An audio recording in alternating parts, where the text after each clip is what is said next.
बुरा, हाथी घोड़े दास दासियां जितनी चाहे मांग लो, पर मुझे सुखी होने का रहस्य तो बता दो। राजा, हाथी घोड़े दास दासियों के बिना भी मैं सुखी हूँ, फिर कभी आना। तुम्हें क्या चाहिए बुरा, मांग कर तो देखो, मुझे सुखी होने का रहस्य तो बता दो।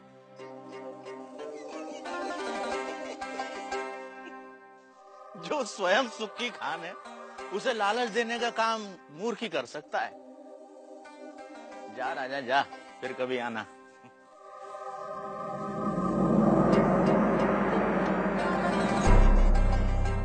और राजा चला गया। उसे समझ नहीं आया कि गाड़ीवान भूरे को क्या चाहिए था कि अचानक राजा एक दिन अकेले गाड़ीवान के सामने आ खड़ा हुआ।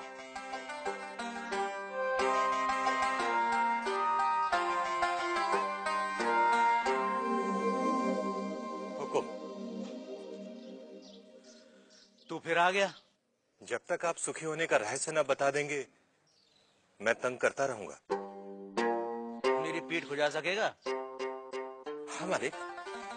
ला, खुजा। रहने दे। ठीक से बैठ जा, बैठ ठीक से। पहले ही अपने दिखावे का बोझ छोड़कर आता तो मेरी पीठ खुजलाने से बच जाता। पूछ, क्या जानना चाहता है? यह कैसा रहस्य है कि जिसके पास सैकड़ों कमीजें हैं, वह सुखी नहीं है, और जिसके पास कोई कमीज नहीं, वह सुखी है? राजे, सुख का कारण कमीज नहीं, आत्मा है। जो यह जान लेता है कि सुख का कारण भीतर है, उसे सुखी होने के लिए बाहरी वस्तुओं की जरूरत नहीं पड़ती। पर मन तो हमेशा सुख के लिए बाहरी वस्तुओं के पीछे भागता रहता है। इसीलिए राजे, जो अपने आनंद स्वरूप आत्मा को जान लेता है, वह वस्तुओं के पीछे भागना बंद कर देता है। मैं समझा नहीं। राजे, आनंद आत्मा का स्वरूप है। आत्मा अनंत है, इसलिए आनंद भी अनंत है। आत्मा के स्वरूप के कारण व्यक्ति स्वयं से हर क्षण प्रेम करता है। क्या कभी सोचा है कि व्यक्ति बूढ़ा हो जाता है, बीमार हो जाता है, इंद्रियां साथ छोड़ रही होती हैं, मौत द्वार खटखटा रही होती है, फिर भी आदमी जीना चाहता है? क्यों?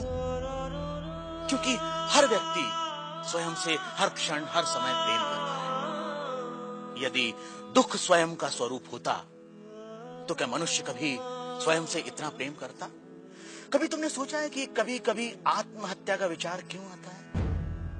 नहीं मालिक। क्या है आत्महत्या का विचार? क्यों भावना के वश में आदमी मन, बुद्धि और शरीर आदि को खत्म कर देना चाहता है?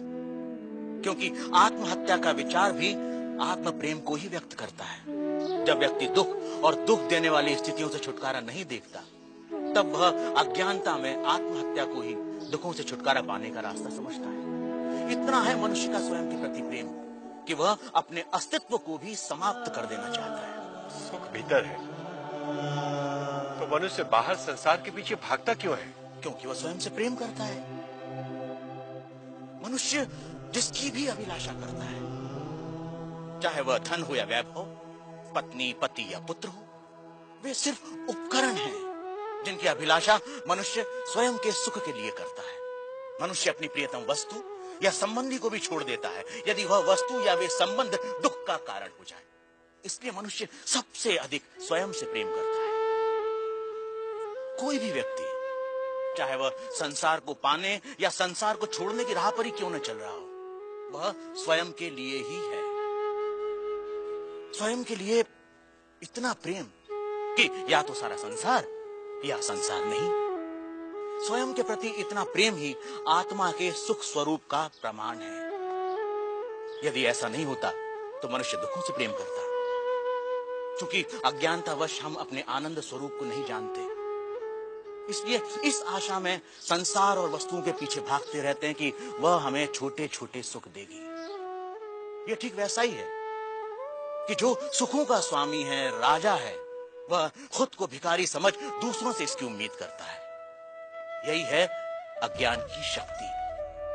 इसलिए राजे, संबंधों का और वस्तुओं का सुख स्थायी नहीं होता, परंतु आत्मा का आनंद असीम होता है। वो कैसे स्थायी है? राजे, जब भी हम किसी प्रिय व्यक्ति या प्रिय वस्तु को देखते हैं तो उससे आनंद होता है। इस आनंद को शास्त्र प्रिय कहते हैं। और जब हम उस वस्तु को पा लेते हैं या उस व्यक्ति से मिल लेते हैं तब वह आनंद कई गुना बढ़ जाता है, उसे मोद कहते हैं। और जब हम उस वस्तु का उपभोग करते हैं तब उससे प्राप्त होने वाले आनंद को प्रमोद कहते हैं। परंतु जैसे ही हम उस व्यक्ति या उस वस्तु से अलग हो जाते हैं वह आनंद भी समाप्त हो जाता है। इसलिए राजे, वस्तुओं का आनंद, व्यक्तियों का आनंद स्थायी नहीं होता, परंतु आत्मा का आनंद स्थायी और अनंत होता है। बुरा व राजा में आनंद पर लंबी चर्चा हुई, जिसे वेदांत में आनंद मीमांसा कहते हैं। सात्विक आनंद, राजसिक आनंद, तामसिक आनंद से लेकर अलग अलग प्राणियों और अवस्थाओं में आनंद की अनुभूति और उसके कारणों की बुरा ने मीमांसा की। पर अंत में राजा ने वह प्रश्न किया जो इस समय हम सबके मन में है। आर्य, यदि मैं ही आत्मा हूं और आत्मा का आनंद स्थान, समय, जन्म, शरीर, मन, बुद्धि और बाहर की किसी भी वस्तु से स्वतंत्र होता है, तो मैं अनंत, असीमित और पूर्ण आनंद का अनुभव क्यों नहीं कर पाता? राजे, यदि तुम अपनी आंखें बंद करोगे तो अंधेरा ही दिखाई देगा। जब तक तुम शरीर, मन, बुद्धि, संसार, वस्तुएं, रस, भाव और विचारों की ओर ही देखोगे तब तक तुम उस अनंत, असीमित और पूर्ण का अनुभव नहीं कर सकोगे। इसमें गलती आत्मा की नहीं, हमारे दृष्टिकोण की है। इसलिए राजे, यदि सुख चाहते हो तो बाहर नहीं, भीतर देखो। तो सूत्रधार, क्या इसका ये